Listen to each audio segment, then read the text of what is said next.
नमस्कार YouTube के दर्शकों। आज मैं आपके सामने दूसरी वीडियो एक लाया हूँ जिसमें मैं आपको ये बताऊँगा कि एक नई शॉप खोलने के लिए आपको मिनिमम लीगली कौन से डॉक्यूमेंट्स की ज़रूरत होती है। ठीक है, जिससे कि आप अपनी एक नई शॉप खोलने के लिए कोई भी समस्या हो कि आपको क्या डॉक्यूमेंट्स चाहिए, क्या नहीं होना चाहिए, मैं आपको आज ये बताऊंगा कि आपको नई शॉप खोलते समय कौन कौन से डॉक्यूमेंट्स आपके पास मिनिमम तौर पे होना चाहिए। क्योंकि देखिए, अभी मैंने कुछ दिन पहले अक्टूबर में अपनी वाइफ की एक नई शॉप कॉस्मेटिक की खुलवाई है और मैं खुद एक पेशे से वकील हूँ, जिसकी वजह से मैं आपको एक बेसिक ये जानकारी दे रहा हूँ कि एक नई शॉप खोलने के लिए आपको क्या क्या लीगली डॉक्यूमेंट्स चाहिए होते हैं। ठीक है, तो अब हम आपको सामने पहला ये आपको बताने जा रहे हैं। ठीक है, सबसे पहली चीज़ होती है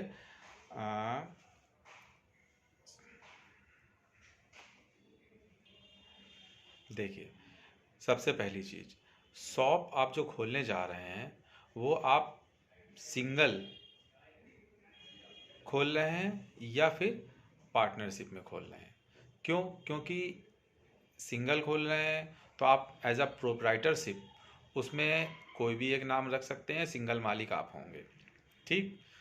दूसरा, अगर आप पार्टनरशिप में खोल रहे हैं यानी 2 या 3 लोग हैं, 4 लोग हैं, मिलकर एक दुकान डालना चाह रहे हैं, तो वो आपकी एज अ पार्टनरशिप में खुलेगी। यानी कि आप एक आपकी पार्टनरशिप डीड बनेगी। उसके बाद वो पार्टनरशिप डीड का एक पैन कार्ड बनेगा, अप्लाई होगा। ठीक। तो इसमें और पार्टनरशिप डीड में सारा नाम लिखा जाएगा कि ये फर्म का ये नाम है।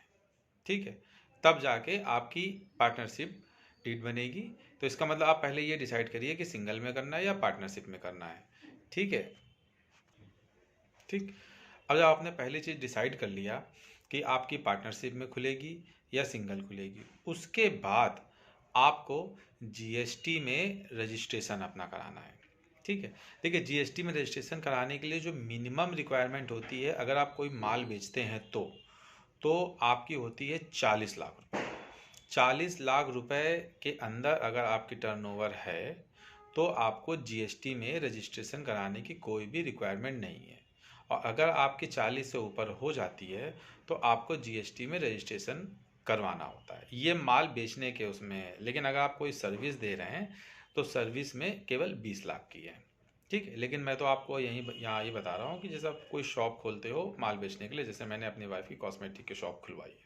ठीक है, तो शॉप खोलने में 40 लाख, तो आप चाहे तो स्टार्टिंग में रजिस्ट्रेशन ना कराएं। जब आपको साल भर के अंदर लगे कि मेरी टर्नओवर 40 लाख से ऊपर जाने वाली है, तो आप उस टाइम पे रजिस्ट्रेशन करा लें।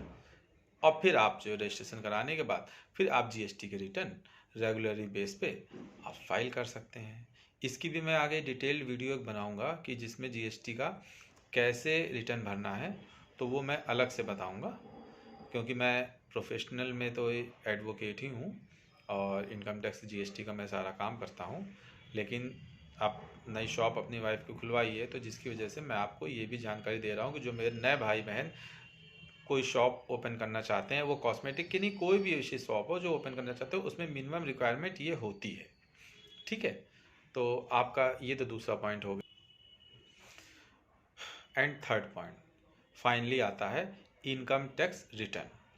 बहुत लोग सोचते होंगे कि मैंने दुकान खोल लिया, इनकम टैक्स वाले ना आ जाएं और मैं क्या जवाब दूंगा क्या नहीं दूंगा। तो आप लोगों को डरने की कोई भी ज़रूरत नहीं है। सबसे पहली बात, आप जिस टाइम पे भी अपना बिजनेस स्टार्ट करेंगे, सपोज आपने अभी चल रहा है फरवरी 2024। ठीक, तो फरवरी 2024 चल रहा है, तो आप मार्च यानी 31 मार्च तक आप अपनी बुक्स बनाइए। मतलब बुक्स का लिखा पढ़ी अपनी कर लीजिए, कितना सेल कितना परचेज़ किया।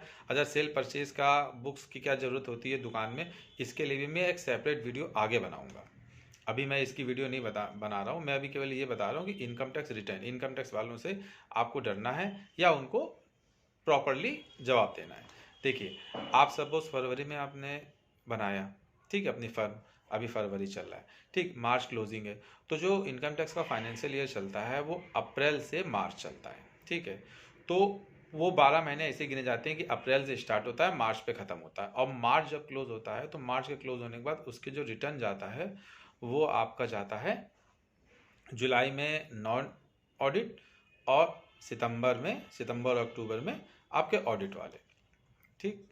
तो अब जब आपका नॉन ऑडिट है, क्योंकि ऑडिट तो टर्नओवर ज़्यादा हो जाता है 1 CR से ऊपर, तो अब आपका जैसे 1 CR के अंदर है तो आपका नॉन ऑडिट होगा, ठीक है।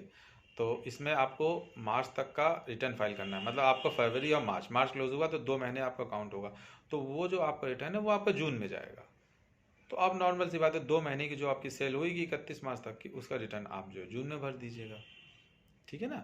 जब आप जून में भर देंगे तो आपका रिटर्न फाइल हो जाएगा, आपको कोई नहीं इनकम टैक्स वाला पूछने आ रहा है कि क्या किया क्या नहीं किया आपने, ठीक है।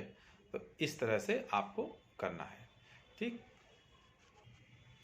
अब मैं आपको 3 पॉइंट बता दिए। अगर आपको इसमें कोई सवाल करना हो तो आप मुझे कमेंट में डाल सकते हैं, मैं आपको इसका जवाब दूंगा। और नेक्स्ट वीडियो अब मैं ये बनाऊंगा कि शॉप ओपन करने के लिए आपको क्या क्या बेसिक लीगल चीज़ें क्या ज़रूरत है, जैसे कि आपको सेल बुक, परचेज बुक और रोकड़, ये आपको क्या रखना है, मतलब स्टार्टिंग करने के लिए क्या क्या चीज़ें दुकान में रखें जिससे कि आपकी दुकान सही से रन कर सके, कोई दिक्कत ना हो। और जो मैंने आपको बताया है, मैंने नेचुरल चीज़ें बताई हैं जो मैं प्रैक्टिकली देख रहा हूँ।